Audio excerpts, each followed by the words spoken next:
Explore exactly what it takes to become a successful day trader and the power of consistency from the minds of the trading's elite. This is the Beyond the PDT podcast. Here are your hosts, Bryce, Tuohey, and Matthew Monaco.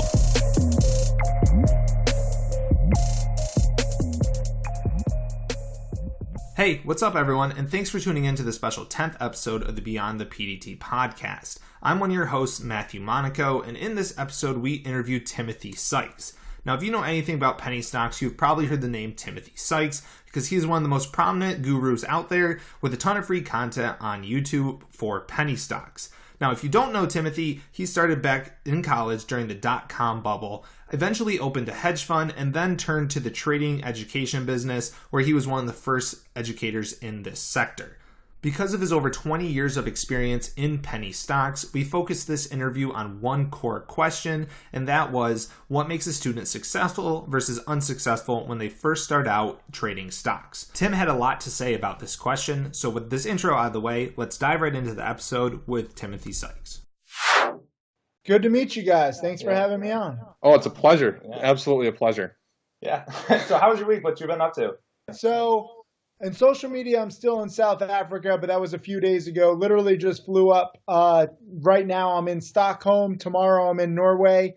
Then Copenhagen, London, Spain, Portugal. That's my next 8 days. Kind of crazy. Wow. Okay. All right. Yeah. That's wild. What time is it there?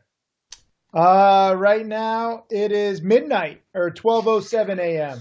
So well, thanks for staying up late to do this with us. I don't give a fuck, dudes. You know, I just work. I just do this. I just freaking flew here. Just gave a webinar. Like literally, you wouldn't even believe some of the places I give webinars. Like I'm just like trying to find like quiet. I'm doing this just in my bed. Like, you know, you can work from anywhere. That's the beauty of this technology.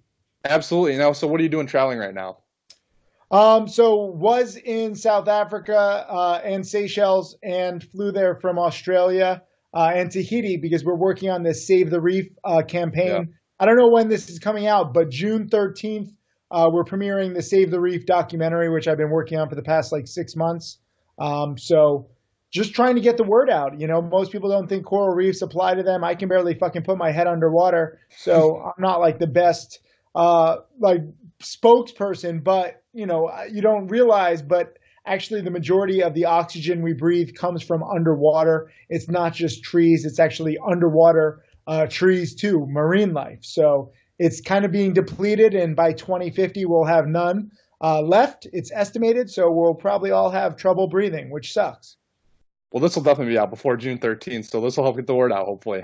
Cool. Continue to help spread the word anyways. Follow Save the Reef on Instagram. We just started it 2 months ago. We're closing in on 100,000 followers now. It's pretty cool. Wow. Good for you. That's awesome. Thank you. Good for all of us. It's good for everyone. You're right. You're right. Good for everyone. Like to breathe. I think we're going to breathe a little bit during this interview. So you guys and I, you know, we have a lot in common.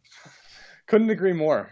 Yeah. So I think most of the listeners, you know who you are or are aware of you. So like, could you just give us a quick rundown of, you know, who is Tim Sykes? You know, who are you? Sure. No. So, you know, I started with my bar mitzvah money, $12,000 roughly. My parents gave me control of it. They thought I would lose it all. They thought that it would be a good lesson.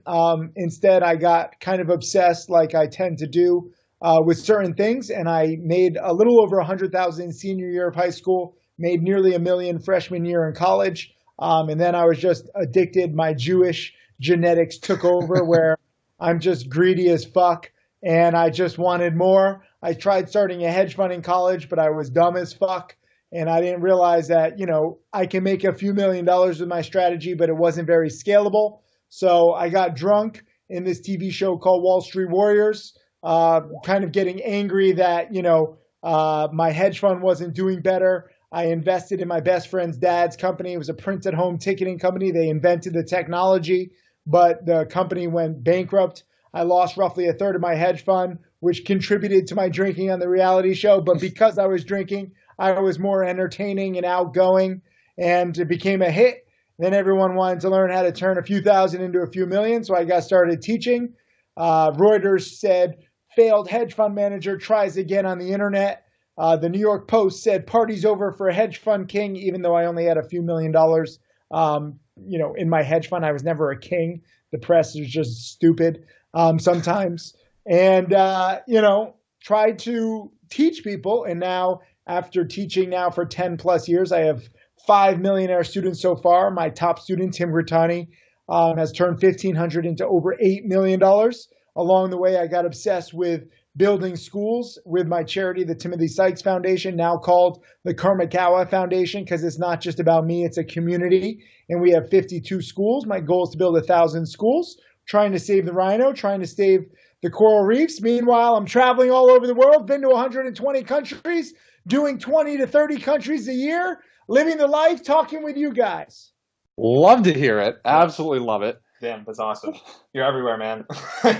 I'm living my dreams. And the whole thing here is that whether you like me, whether you don't like me, whether you like penny stocks, whether you don't like penny stocks, understanding that you can learn anything you want on the internet. The tools are only getting better. Education's only speeding up if you take it seriously, if you focus on what you're passionate about.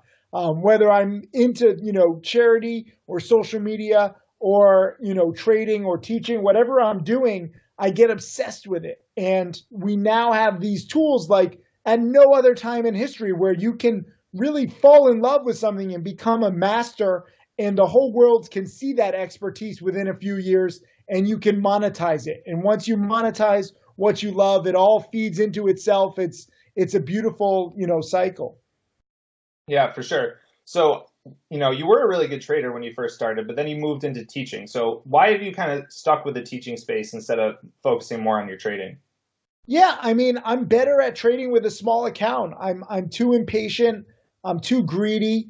I overtrade when I get the chance. Like, part of the reason why I travel is not just because it's fun, but I need to control like the beast inside of me. Like the Hulk has like this beast and he's like this green giant. I'm just like this green, like Jewish Schmeagle-like character, like the precious, right? And it's inside of me, and I have to control that by, kind of having crappy Wi-Fi, terrible time zones, exhausting myself, having a ridiculous life filled with a lot of adventure, but it kind of puts me in this position where I don't overtrade, and I'm a better trader for it. If you look at my stats, I trade better while I travel because I'm pickier. The other day, when I first got to South Africa, I had perfect Wi-Fi, no jet lag, and I'm trading 3 or 4 times a day, fucking blowing it.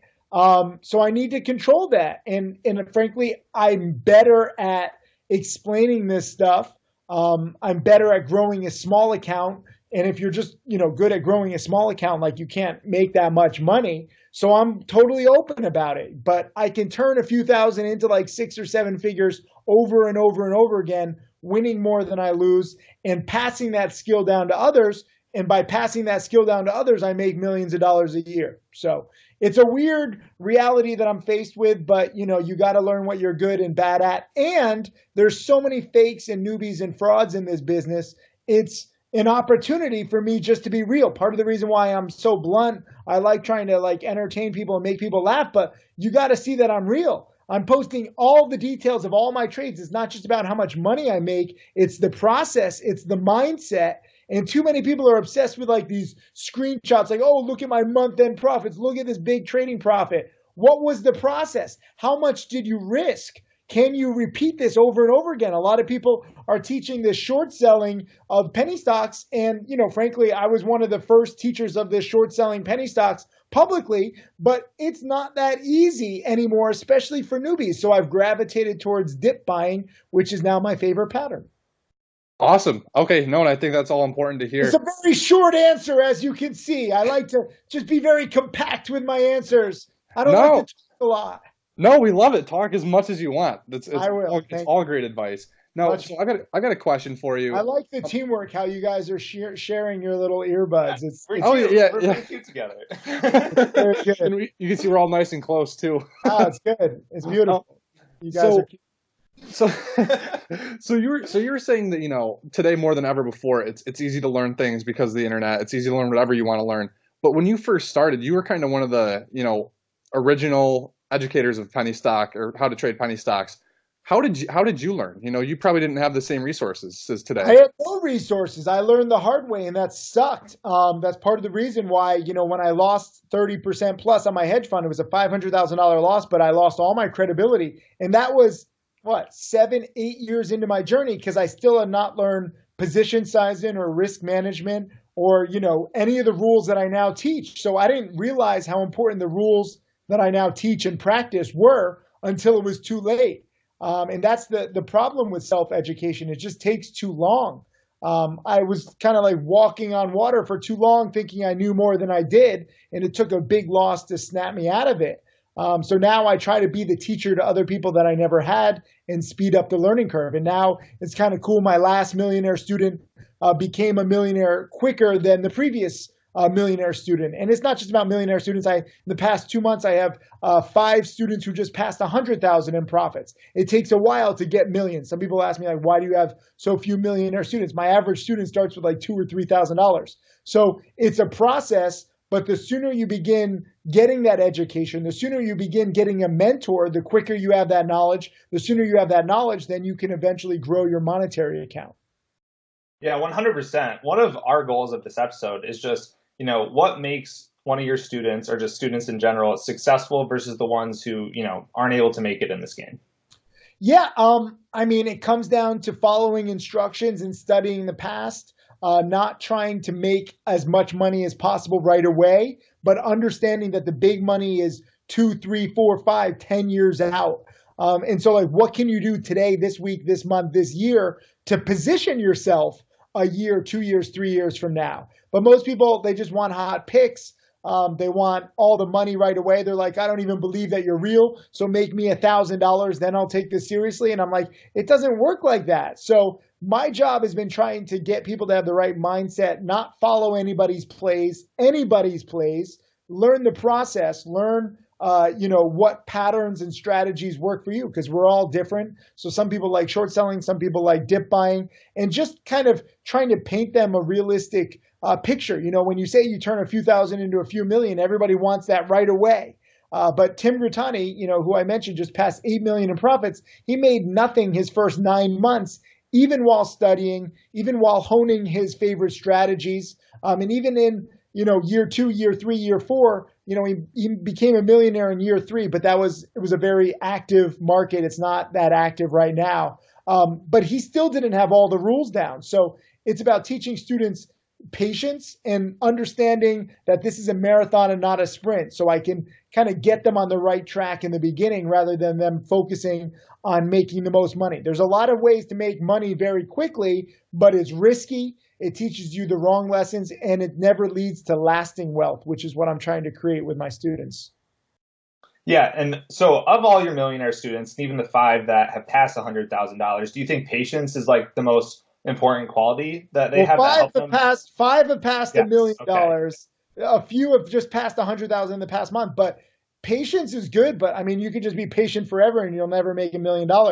You need patience, dedication. And again, you need to be on the right track. Like, a lot of people are patient driving an Uber every day. They're never going to get rich because they're following a strategy that doesn't allow for, exponential gains. I'd rather teach somebody how to make $100 or $200 in a day now with a small account, small position, than use that same strategy with a bigger account, bigger position size, the exact same trade. You can make $1,000 next year. So your growth doesn't just go up like 5%. Like, most people work like 9 to 5 jobs. They get like 5% raises, maybe 10% raises, maybe a 20% raise year over year. But with trading, you can literally grow your account 10 times, 50 times, 100 times later on after you learn how to grow it small in the beginning. But it's a very tough skill to teach because most people don't understand, exponential growth. So I just need to teach the basics. And that's frankly why I like trading with a small account, why I encourage students to start with a smaller account than they would think. Like, if they have $50,000, they message me, oh, I'm all excited. I'm going to become a millionaire quicker because I'm starting bigger. And I'm like, whoa, slow your roll. Like, if you have $50,000, start trading with a $5,000 account.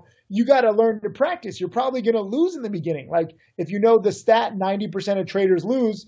it's probably like 100% of traders who lose in the beginning. And then you start to find and pick and choose your spots where you can make money consistently. But you don't know that in the beginning. You have to learn what not to do. Yeah, no, and that makes a lot of sense. And so kind of building off of that, these traders that are, that you see start to get success, you often mention that you don't want to teach people who aren't willing to work.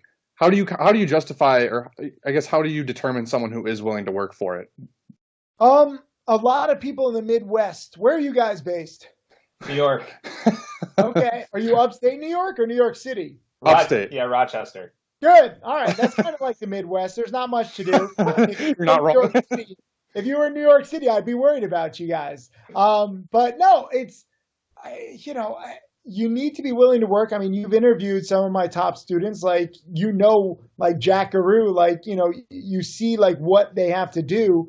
You have to put yourself in the mindset, again, not how can you make like $1,000 right now when you're first starting, but like how can you train yourself to make a little bit of money and have a process that you can rinse and repeat. And sometimes you're going to lose. So how do you make like $500 on a trade and learn to lose $100 or $200 and then make another $500 and then lose another $100 or $200? So it's just the mindset, and then going back, like what strategy can get you there. So you try out different patterns. And doing this is very time consuming. Like you have to think of yourself as a scientist. You're testing and testing and testing. Wrong formula, maybe an inkling of a right formula. No, fake out, that's a wrong formula.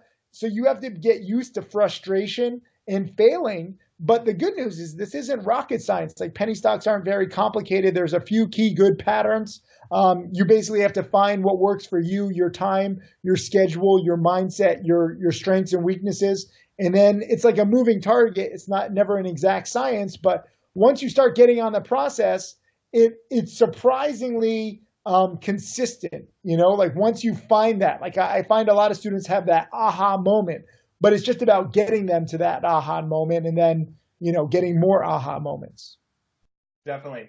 So now before they get to those aha moments, there's all those mistakes, there's all those frustrations. What do you recommend for those people who are, starting out and they're really frustrated and they can't seem to find success? What do you do in that situation? Yeah, I mean, paper trade, like a lot of people, you can just practice, like use software. One of my students created it, stockstotrade.com. It's paper trade. You don't have to risk any money. You don't learn fully because it's not real money. So you don't get like the emotional, psychological education, but at least you're practicing. You're learning about how fast these stocks move. You're learning about different setups and volatility. If you want like skin in the game, if you want some money, start trading with 100 shares. Learn to get frustrated. Learn to be okay with frustration and disappointment. I have, 6,000 video lessons now, but probably I'd say 500 of them, maybe even 700 of them are all about frustration and disappointment and accepting that no matter how much research you put into a stock, it could go against you. You have to learn rule number one, which is cut losses quickly. Sometimes, even if you don't have a loss, sometimes you just have to get out because it's not getting close to your goals. So, some people say, oh, I'm just going to hold until either my stop losses met or until my goal is reached. But, with trading, you can get out at any second. You just have to be okay with that. It's a big thing, just getting over the mental hurdles where you can get out. You are in control of your trade. And if you don't like it for whatever reason, simply exit.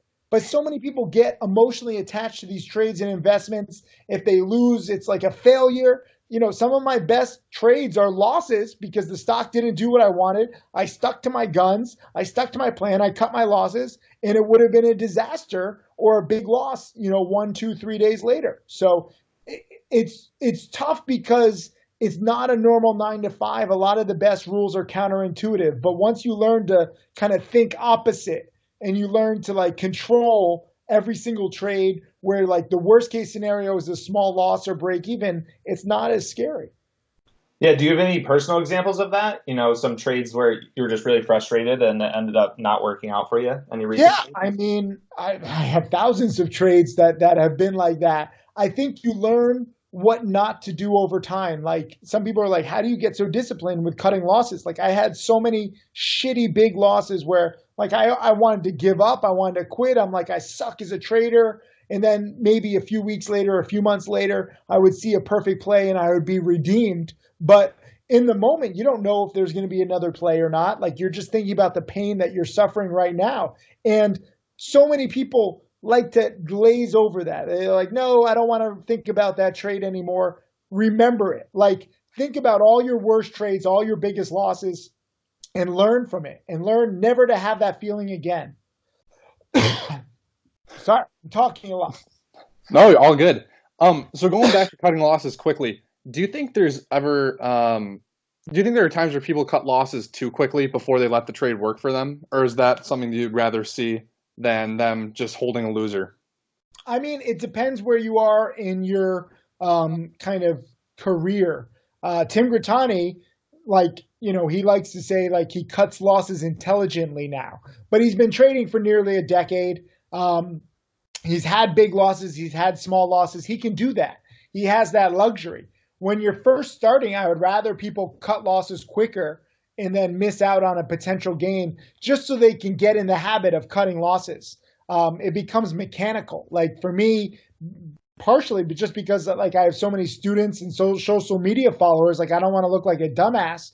So I cut losses quicker. I have people who trade against me, and knowing that forces me to be, like, more defensive. And I wish more traders were like that. I think that you can always get more aggressive and more cocky and more, sure of yourself and bigger positions and longer holding periods later on. But in the beginning, if you learn to minimize the risk and you learn to, like, really just cut losses too quickly, you can always go the opposite way. I'm always more concerned about students who don't cut losses quickly. And they're like, Tim, you play it too safe. And they're these gunslingers. And I can't tell you how many people in other chat rooms and on social media say that I trade too safe and that, I'm like a dinosaur. And then, like, they blow up and they lose 50, 75, 100%. And they get very introspective on Twitter after they lose all their money. And it's like, if you had just been more defensive in the beginning, like, if you were scared of losing big,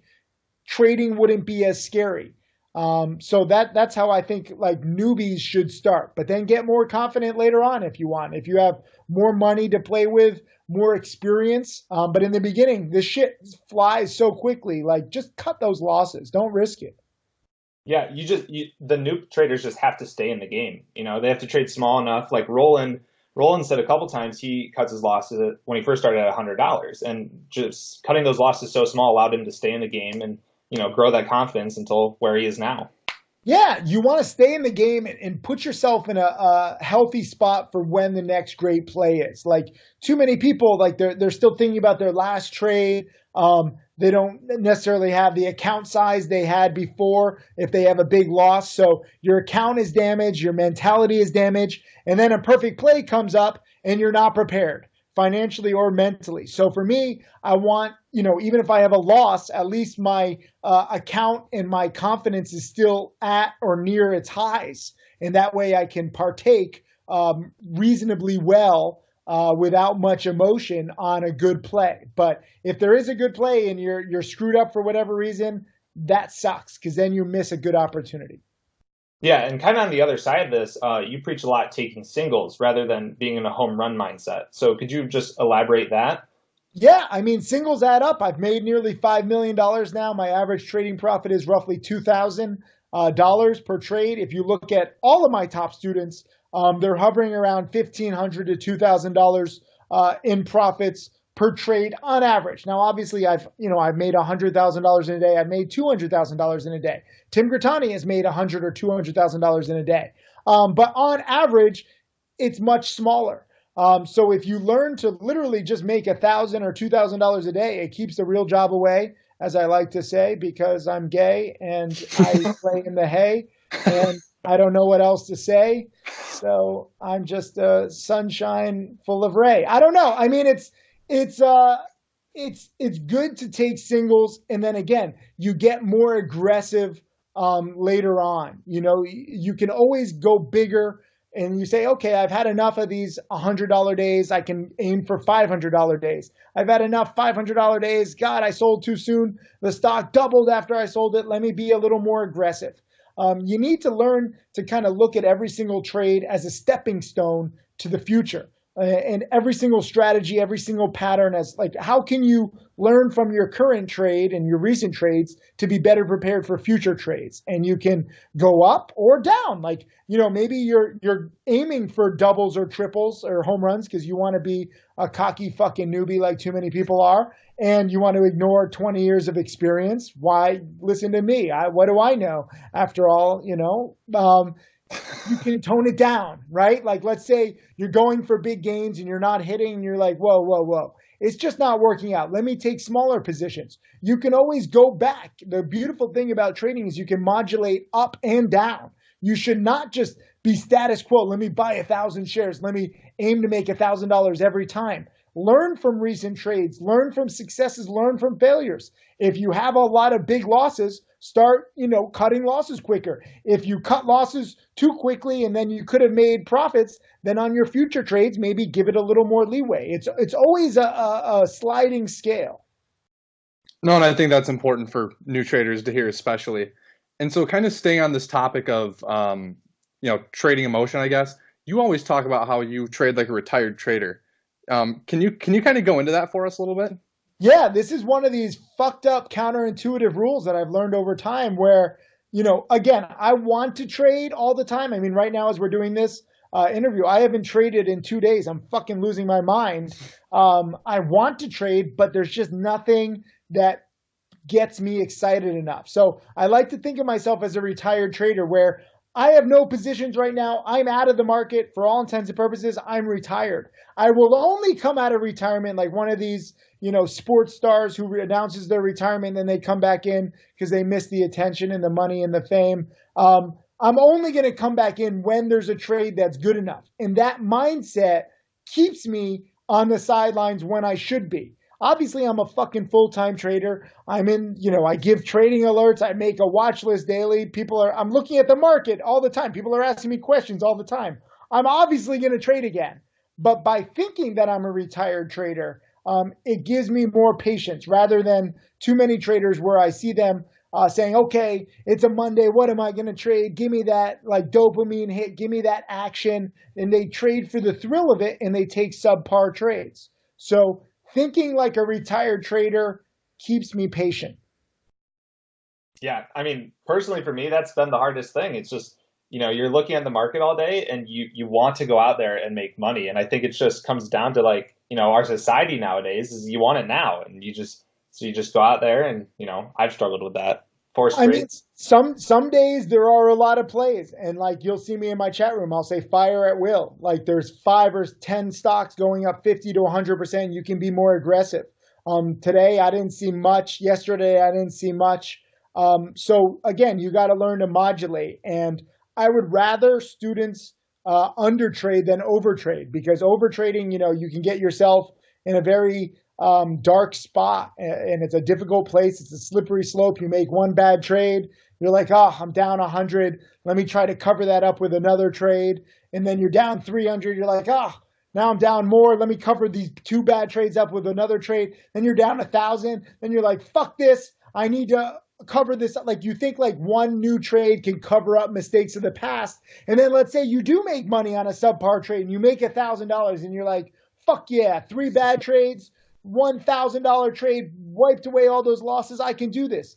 And then you learn the wrong lessons and you're taking subpar trades and you're never really going to get wealthy. You're going to lose some. You're going to win some. You're going to be like the average CNBC viewer. And this is why CNBC's ratings are at multi-year lows. You're going to buy and sell. And you're never going to fucking make any money. And you're going to be bald and useless all your life.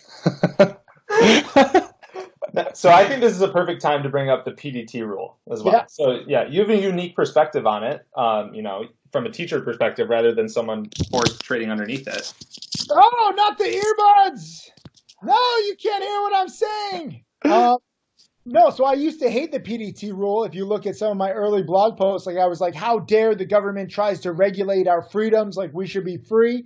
But now after teaching for 10 years and trading for 20 plus years, I see so many traders come and go, and overtrading, churning and burning is a big problem where there's so many different potential trades, so many different potential stocks, and you're just like, as a newbie, you just want to partake in everything, and your account gradually, just blows up. If you look at like Forex, where there is no PDT rule, or options traders, 5 out of 6 options traders blow up within 6 months because no one's trying to help them. So at least with stock trading, the PDT rule, which I used to hate, I've come to love, because it forces newbies to really be more picky and choosy. That said, the PDT rule, you get 3 day trades per week. That's more than enough. And you can hold the stock overnight every single night. So for me, a lot of traders don't like trading or holding stocks overnight because there is some added risk. But for me, I love buying like first green days on OTC runners with a catalyst. That you can do every single day. It's just trying to limit you on an intraday basis. Because again, like the slippery slope kind of thing where you keep trying to make trades and you get into scalping situations, you take bad trades. And again, you think it's all about money when in fact you're learning bad habits. Bad habits kill your chances at becoming a millionaire in the long run. Even if you make money in the beginning, even if you make a lot of money, like Bitcoin traders who think they knew everything, and then they fucking fucked it all up because Bitcoin was shit. It was just another, pump and dump pattern. And maybe it comes back. I hope it comes back. But they're going to need better promoters. The promoters are shit. So maybe they can go to one of Jordan Belfort's seminars. I hear he's still teaching how to be a career criminal. I think a lot of these Bitcoin investors and pumpers could learn a lot from Jordan Belfort. We need better promoters. We need more criminals or, more competent criminals. I think there's a lot of Bitcoin criminals already, a lot of binary options criminals, but let's get some competent ones. Let's get them off the streets. They got to stop doing so much cocaine. They got to stop doing so much meth and get them out of their opium dens and get them promoting like the criminals that they are. And that way, at least they can create predictable patterns rather than these shit promoters that have come up in the past few years. Is that, a key factor on why you were mentioning earlier that the market, isn't the same as when Tim Grittani first started? It just comes down to hot sectors. Like there's your earbuds okay? Oh, you got the wrong ear. Sorry, mine was falling out. We put them back in the wrong way. Earwax. Oh man, you guys. God, you guys this is a tight partnership. It's a little too close, right? Oh, it's cool. Whatever floats your boat, guys. It comes down to hot sectors and world events. Everything was primed for Bitcoin to explode. Everything was primed for weed. Back when I first started, .coms, I made a lot of money, 6 figures, just buying stupid companies that would change their corporate name and add .com to it, and the stock would triple, quadruple over a week. And I'm like, is this really keep happening again and again? And then Bitcoin, these companies would announce that they're getting involved in Bitcoin, same exact pattern 20 years later. So I don't think it's just about promoters. I make jokes with promoters a lot just about their drug usage and their incompetence. I mean, I would love more promoters. I thank the newbie short sellers these days. They're, so many newbies are shorting and they think it's so easy and they're creating these massive short squeezes. So thank you, newbie short sellers. Keep pretending like you don't have to study. A lot of these newbie short sellers, like literally they rip on my ridiculous catalog of lessons and they're like, Sykes just repeats himself. You don't need to study that much. And I'm like, thank you guys. You don't have to study. Yeah, just keep shorting. And they create these massive short squeezes that frankly have been amazing for me and my long bias traders. I used to be primarily short selling. Now I see more opportunity and the risk reward is better for long. So I don't think that any one indicator or any one catalyst is good or bad for the market. You just take it as it comes. If newbie short sellers are creating short squeeze, play it. If there's a lot of promoters that are pumping weed stocks, use it. Use whatever repeatable patterns exist, and you try to make as much money as you can before the pattern stops working. Okay, perfect. So going off of kind of, these newbie, you said there's a lot of new short sellers that are just kind of, like you said, making massive short squeezes. A lot of new traders do make a lot of mistakes. And kind of going off of that, do you think could you quantify not not studying, I guess, as a big mistake that traders are making? I don't know if that makes sense, but Yeah, I mean, ignoring the past is a big mistake. Thinking that, this time is different, obviously, with Bitcoin. I can't tell you how many people said Bitcoin was going to 1 million. Last time I checked, Bitcoin is hovering around 5,000. So it's a little disappointing compared to the million prophecies. But then again, Bitcoin was a big runner. I underestimated how far it would go, and a lot of people did. So, hopefully it gets back to 1 million. But I think that studying the past and seeing hot sector after hot sector, Roland has made a lot of money off shipping stocks, and the shipping stocks seem to spike again and again and again in the exact same manner. So it would be beneficial to see how they spiked, a few years ago. But no one really wants to study my video lessons from 5, 6, 7 years ago. It's absurd, some of the messages I get where they're like, your DVD is old, it doesn't matter anymore. And I was like, last time I checked, the best-selling finance book of all time and the most useful, I think, The Intelligent Investor, which basically describes Benjamin Graham and Warren Buffett's strategy, that was written in 1949. It's a little older than my DVDs, and it's still applicable. And for me, the patterns in my DVDs that might be a few years old, they still work. And even if they don't work, you're still learning, from history, like some of the OTC promotions. Okay, those patterns don't work anymore, but it's good to see how they worked in the past so you can start to understand how these patterns are created and what are the catalysts and who are the players. Too many people just want, what is the next hot technology? What is the next hot stock? I don't care about the past. And they ignore the one simple lesson. One of the most important lessons that I've learned is that history repeats itself, especially with penny stocks, because it's based on human psychology. It's based on these newbies. It's based on these hot sectors. The weed sector is very similar to cryptocurrency, which is similar to CBD drinks, which is similar to Ebola, which is similar to Chinese stocks, which is similar to shipping stocks, which is similar to the .com, which is similar to the Y2K. Like, we've seen these hype pump and dump patterns over and over again, and no two patterns might be exactly the same, but they're very similar. So it pays to study the past. So while some people might mock the size of my video catalog and library, I think it's tremendously valuable. My latest millionaire student, Mark Crook, who literally just passed $1 million a few weeks ago, or a few months ago now, he watched all of my video lessons 3 times. The only reason I have tags and categories is because he watched them and categorized them all. And I find that, the one common thing that all of my top students have is that they've studied all of my videos and DVDs and webinars incessantly. Dux, one of my newest millionaire students, I thought he was a hacker. He was on the website so much, studying all the video lessons and webinars and DVDs. And my programmers and I are like, what is this guy doing? And he's just watching everything. And he's taking it all in. He might be a robot from the future. He might be like downloading it with some futuristic technology that we haven't invented. He might be, created in a Chinese lab by future Tim Sykes, sent back in time to 2017, 2016 when he became a student. So then he could then become, a new millionaire student and then give me more testimonials so I can get more students. And future Tim Sykes is a fucking genius for doing that. Thank you, future Tim Sykes. Just a theory. I don't know. Well, you just got hit on a lot of the points I actually wanted to ask. So that was great.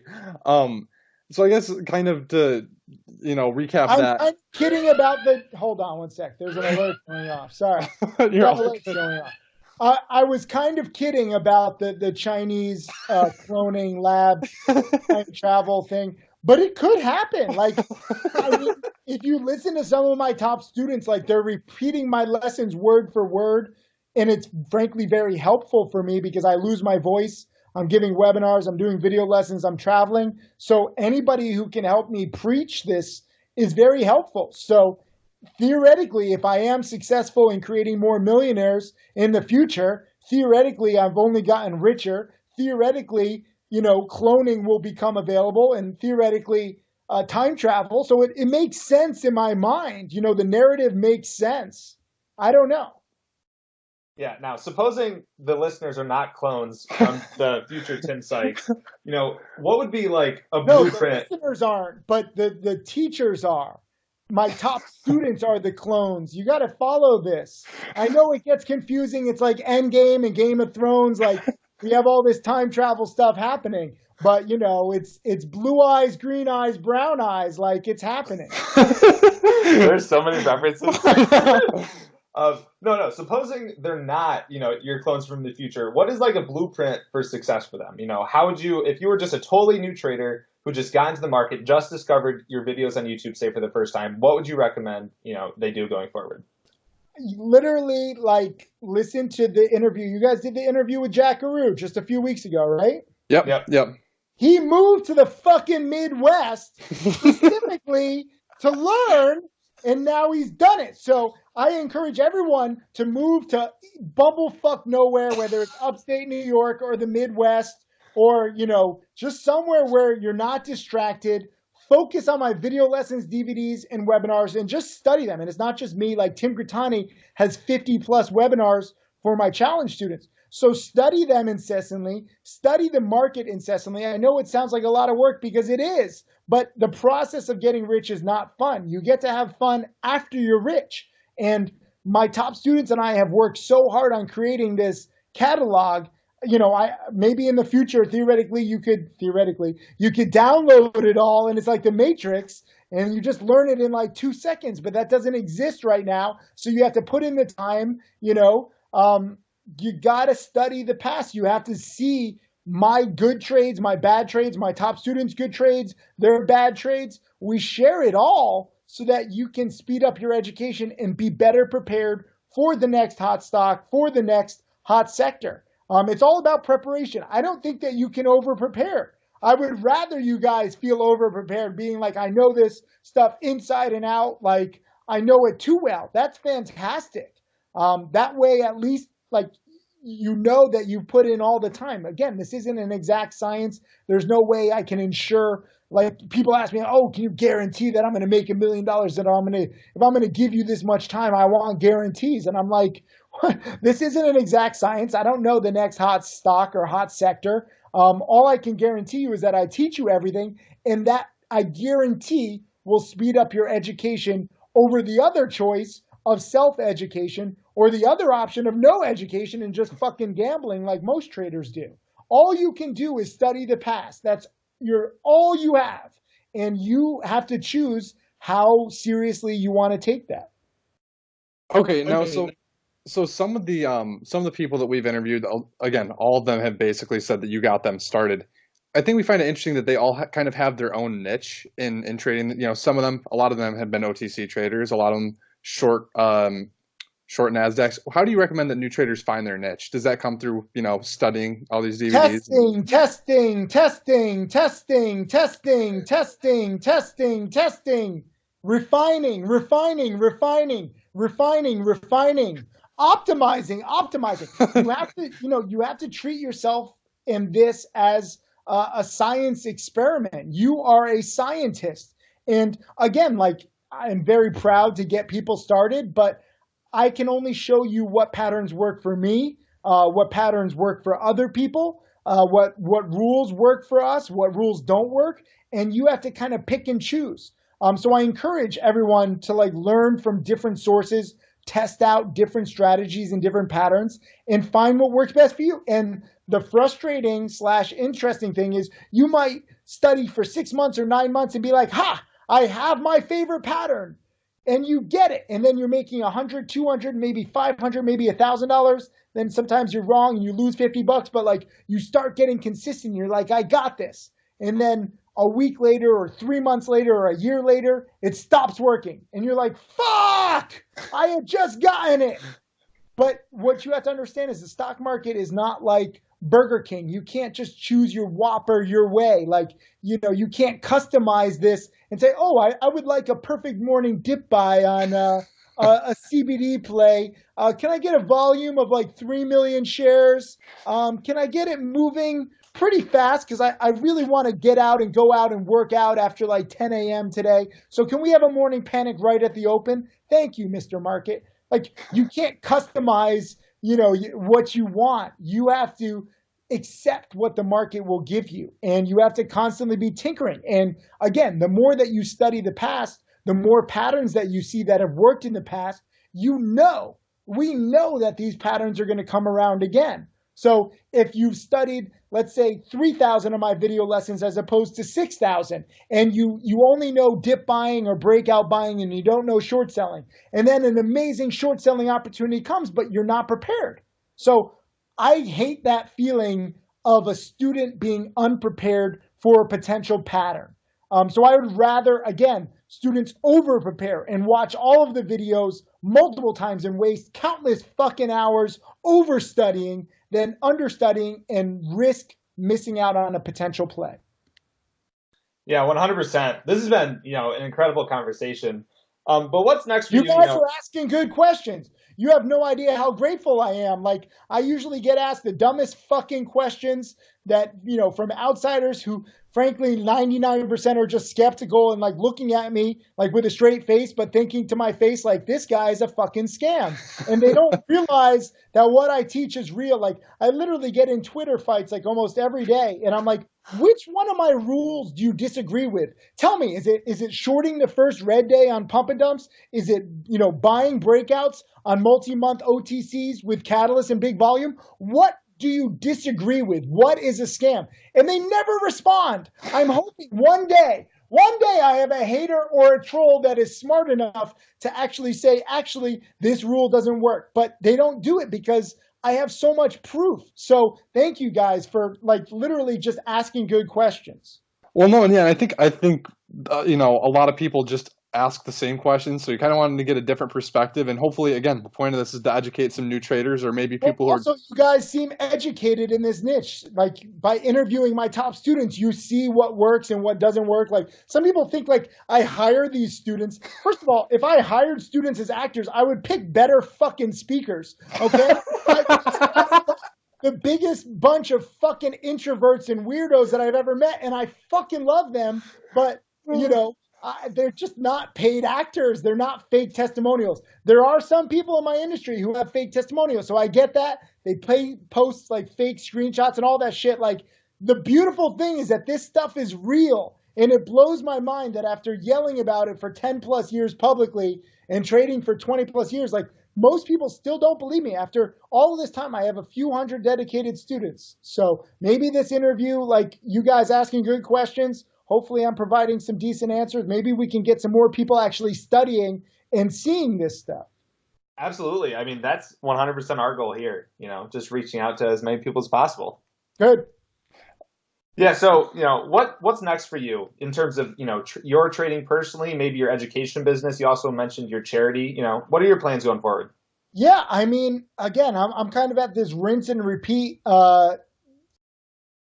time of my life where every year I go back to $12,000, start trading with a small account. It's like fucking Groundhog Day. It's the most boring shit ever because I could trade with a $10 million account if I wanted to, but it's good for me to trade with a small account. I donate all of my trading profits to charity and I show the process. So as a trader and teacher, that's going to happen all the time, forever as far as I can see. As for charity, it's only getting bigger. My charity has now donated $4.5 million in just the past 3.5 years. But social media is getting bigger because we've built 52 schools with my charity. But now my followers and people who have heard about the charity that I've been doing have now built 14 schools. So I want to build 1,000 schools, whether it's all me or the community. Anybody watching this, I'll freaking DM me and I'll teach you about building schools in third world countries, different schools, different communities. It's $30,000, $40,000, $50,000. So you can choose a different community, but money goes very far in the third world. And the charity communities, now that I'm not just building schools, we're working to save the rhino. That video got 30 plus million views. The Save the Reef documentary, hopefully it can get millions, if not tens of millions of views and start getting people caring more about the environment. So it's not just about raising money, it's about raising awareness. Social media, I think, is vastly underused for charity and for teaching. So the tools are only going to get better. Hopefully people's education will speed up. Hopefully we keep getting more and more hot sectors more and more promoters, more and more newbies creating patterns because of their inexperience and lack of training. I can't predict the future, but these are the trends that I see happening over and over again. Education speeding up, social media speeding up. Hopefully, I'll create more and more millionaires. Like I said, I've had more and more six-figure students lately. My newest six-figure student, Atik, just had a $15,000 profit month. Jackaroo had a $46,000 profit month. So taking these kinds of months and these students and sharing their stories, I hope you guys, keep interviewing and getting just real information out there. Like, everybody wants to make $1 million. They have to realize that it's not going to be easy. It's not going to be handed to them. It's not guaranteed. And all you can do is try your fucking best using the tools and the opportunities available. And if you take it seriously, like just the fact that we have this conversation, this technology was not available a decade ago. We would not be able to do this. Like, we have fucking wireless earbuds now, so I think you guys can improve your earbuds situation. That just came out in the past year or two. So, you're going to change that. One of you guys has glasses. Maybe you can get LASIK in the future. My eyes are all fucked up. I can't even get LASIK. I'm beyond that. I've been looking at too many fucking flickering red and green numbers for too many decades. This eye is like failing. I'll probably have a fucking patch eventually, but maybe there'll be a new technology where I'll be able to like have a biometric sensor or something, and I'll be like some fucking futuristic Marvel superhero. I don't know what the future holds. I'm just going to keep teaching, keep talking, keep traveling, keep growing my social media and my charity. Well, okay, so to start wrapping this up, I think I already know the answer to this question. If you had to give one piece of advice to a newer trader, I'm assuming it's going to revolve around studying. What would you recommend for them to do if they're just starting to get into the market, or just maybe even just wanting to find consistency? So predictable. But yeah, it's studying, it's getting into the market and learning as soon as possible, not trying to make as much as possible. Again, it's all about having the right mindset. So understanding that if you're getting into the market or if you're getting into anything, great success is a marathon and not a sprint. So too many people want success right away, and you should not wish that, because if you do have success right away, like I had success right away because I got started in 99, 2000, right place, right time. But that actually held me back for quite a while because I thought that I knew more than I did based on my profits. A lot of Bitcoin people thought that they knew more than they did, and then it was a rude wake-up call. So you should not wish for success right away. That's one new thing that I think that I want to try to pass down to people. And I know that sounds weird, but if you look at lotto winners, sports stars who get too much money too quickly, Allen Iverson fucking claimed bankruptcy. Like, what kind of fuck up do you have to be to make hundreds of millions of dollars and go bankrupt? If you're like a childhood star and you get too much fame, you get too much money, you get all the groupies too early, and you don't really know how to treat people, you don't know what real work is. You should not try to get lucky in the beginning. You should not want to get lucky. You should want to grind. You should want the journey. You should want the early frustrations and disappointments and setbacks, because it molds you and it makes you better in the long run. And lasting success, lasting income, lasting knowledge, that is the key to really everything, not just in the stock market, but in life. And you need to start building right now. Like, people ask, like, when should I get in? Oh, I'll start in 6 months. Like, start fucking today. The beginning process is going to suck. The first few months sucks. Like, you're going to put in all this time and effort into trying to build your business or grow your knowledge, and you're going to have no rewards whatsoever. And everyone's going to doubt you. Your friends and family are going to be like, what the fuck? Like, come out, come watch Netflix, come like hang out. And you're going to have to turn them down. And this is why I make jokes that, like, the Midwest and upstate New York is good, but like you're not tempted to really go outside. You're not tempted to really do much, and you can focus on building your own knowledge base, building your own future. And that's what it's about. Like, what can you do to build your future? How can you arm yourself Like, you have to look at the stock market as a battlefield. And I'm a drill instructor. I'm not going to be popular. That's fine. I'm not here to be liked. If you want, a friend, go buy a fucking dog. If you want someone to train you, and you want someone who has been in battles galore and who has seen different battlefields, then you talk to me so that you don't get fucking decimated. I say this all the time, but the E-Trade baby, it's like this dancing baby on TV, like, oh, look, investing is so easy. And yet, if you look at the stats, 90% of traders lose, 70% of investors fail to beat the lousy fucking S&P 500 every year, which goes up a lousy 8 or 10%. If you have $2,000 in your account, what, best case scenario, you're going to make $200 over the course of the year, less than a fucking dollar a day? What the fuck? And then 5 years later, you might have $10,000 in your account, and at most you're making what? Like $1,000 a year? Like, what the fuck? Investing like that is a fucking joke. The baby is a fucking joke. If it were realistic, it would be a bloody baby that has gotten killed and massacred, and it's missing a fucking limb on the battlefield, and it's walking around and has to be blurred out for TV because it's too gross for audiences, other than like if it's Game of Thrones and then the little fucking girl pokes the giant eyeball out while she dies and turns into a zombie. No spoilers, but that really would happen. Game of Thrones is beloved, but people think that it's fiction. They don't realize that Game of Thrones is just a fucking documentary of the stock market. And guess what? You need to be Arya. You need to fucking train. Point the fucking pointy end, and that's what you do. That was some of the best advice. Yeah, I think we could have gotten there's there. not a better way to end the conversation than It's that. true. Game of Thrones is the stock market, okay? And Jim Cramer is the fucking Night King, and you have to kill him. That's gold. That's And gold. he's not even the real villain. You are the real villain. It's you versus yourself. Everyone's all scared of the Night King. The Night King isn't even the real villain. And this is what it is.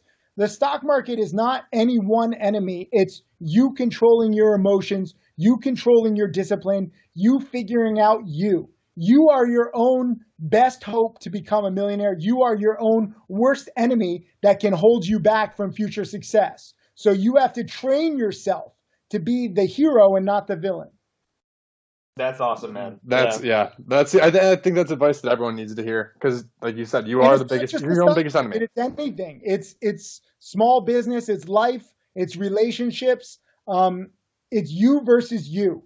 And how can you train yourself? And I think too many people, I make a lot of jokes about Game of Thrones and Netflix and like the Midwest and, wasting time. But I like Game of Thrones. It's entertaining. I mean, that was arguably one of the best, moments in TV history, I think. And for me, I'm willing to be entertained. But at the same time, if you had to ask me, like, which would you, if you were locked in like a hotel room and you could only do one thing, it would either be watch endless Netflix or endless studying. I would choose studying because Netflix and Game of Thrones and the Avengers and all entertainment and all social media really is like an escape from reality. People want to escape their shitty jobs. Most people hate their jobs. 75% of people under the age of 30 hate their jobs. Everyone who's in school, most people are going to be in student loan debt, which never goes away, even if you claim bankruptcy. So people are living fucked up lives and they have to try to escape it. And this is why superhero and fantasy movies and TV shows are so popular. Imagine if you are living your own fantasy. Imagine if you are living your own dream life. A lot of people say like, oh, Tim, you're just selling the dream. I'm fucking living the dream, motherfuckers. Okay? I'm not just selling it. I'm living it, and I created it for myself. And I know that because I'm not that good at math, I'm not that smart. And because I know that my top students aren't that good at math or not that smart, they've created it. I've created it. It is possible. It's not guaranteed. It's not easy. It's not overnight, but it is possible with meticulous thinking, strategic thinking, mentorship, patience, and dedication.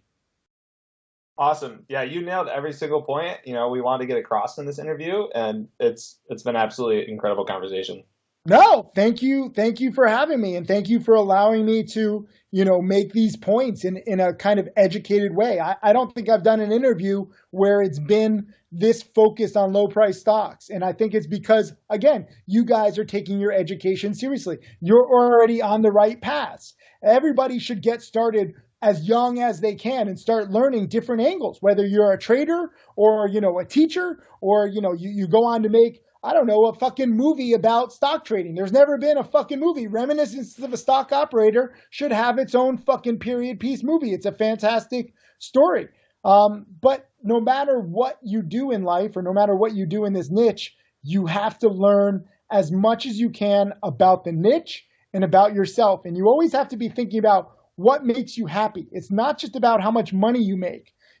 I could probably make more money if I just focused on trading and I got all the people who are messaging me, all the smartest people that I know together, and we created one giant fucking massive hedge fund. I probably could make more money that way, but it wouldn't be as much fun. I actually enjoy teaching. I enjoy doing interviews like this. I enjoy trying to change mainstream society's thinking when it comes to stock trading and penny stocks. And for me, I'm making good money, but at the same time, I'm donating more than ever. And if you had asked me that, 10, 20 years ago, like, would you be donating this much to charity? I'd be like, fuck no, get out of here. I'm trying, I'm trying to just live like a fucking fun life. But fun and luxury gets old after a while. Trust me, I've done that. And you have to evolve and figure out what makes you happy. And for me, teaching, giving back, traveling, that makes me happy. And money is a means to an end. Because I have enough money to support myself and my family and my friends and my students and charities all over the world, that allows me the freedom to focus on what makes me happy. Too many people don't have that freedom.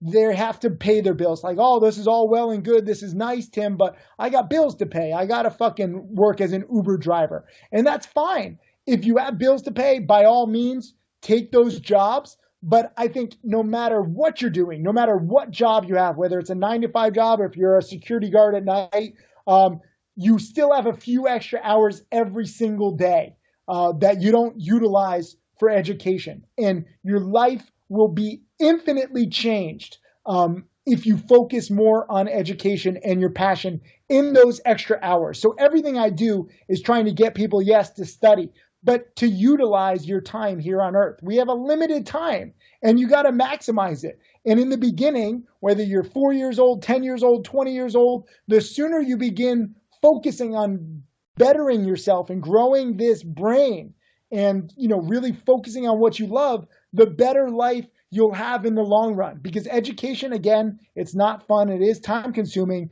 but you start to learn things and you start to put together different philosophies and different strategies and different mindsets quicker than you think. Like, a lot of people really don't like the upfront commitment, but then year 2, year 3, year 5, I find that they're very surprised at how everything clicks a lot faster. So you just need to put in that upfront commitment so that you can get to the easier studying. Then when you get to the easier studying and you kind of have like some mastery of the subject, then you can actually start to make some money. And then it's all just fucking, groovy after you have enough money, after you have enough, knowledge, and you put it all together year 10, year 15, year 20. I'm year 20 of my journey, and I could have done this a lot quicker. I think that with the tools that we have and the tools that are coming up and the education that my team and I have created, you can have this kind of 20-year education inside of 3 or 4 years max. And that leads me to some very exciting,